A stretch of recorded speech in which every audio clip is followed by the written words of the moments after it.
ಶಿವಮೊಗ್ಗದಲ್ಲಿ ಬೆಳ್ಳಂಬೆಳಗ್ಗೆ ಲೋಕಾಯುಕ್ತ ದಾಳಿ. ಈ ಕುರಿತ ಬಿಗ್ ಬ್ರೇಕಿಂಗ್ ನ್ಯೂಸ್ ಬರಲಿದೆ, ಬನ್ನಿ ನೋಡೋಣ.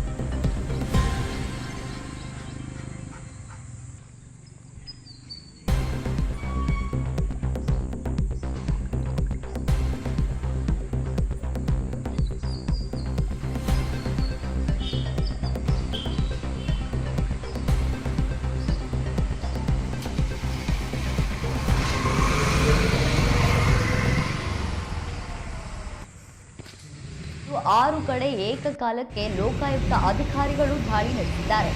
ಹಿಂದುಳಿದ ವರ್ಗಗಳ ಕಲ್ಯಾಣ ಇಲಾಖೆಯ ಜಿಲ್ಲಾ ಮಟ್ಟದ ಅಧಿಕಾರಿ ಮನೆ ಹಾಗೂ ಶಾಲೆ ಮೇಲೆ ಏಕಕಾಲದಲ್ಲೇ ದಾಳಿ ನಡೆಸುವ ಮೂಲಕ ಅಧಿಕಾರಿ ಶೋಭಾ ಹಾಗೂ ಮ್ಯಾನೇಜರ್ ರಾಘವೇಂದ್ರ ಶಾಕ್ ನೀಡಿದ್ದಾರೆ.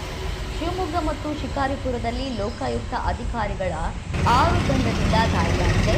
ಇನ್ನು ಅಧಿಕಾರಿ ಶೋಭಾಳ ಕಚೇರಿ ಹಾಗೂ ನವಲಬೆಳವಾಡಿಯ ನಿವಾಸಿ, ಸಾಗರ ತಾಲೂಕಿನ ಆತಂಕದ ಶೋಭಾ ಅವರ ಶಾಲೆ, ಶಿಕಾರಿಪುರದ ಮನೆ ಹಾಗೂ ತರ್ಲಘಟ್ಟದ ಫಾರ್ಮ್ ಹೌಸ್ ಮೇಲೆ ದಾಳಿ ನಡೆಸಿ ದಾಖಲೆಗಳನ್ನು ಪರಿಶೀಲನೆ ಮಾಡುತ್ತಿದ್ದಾರೆ.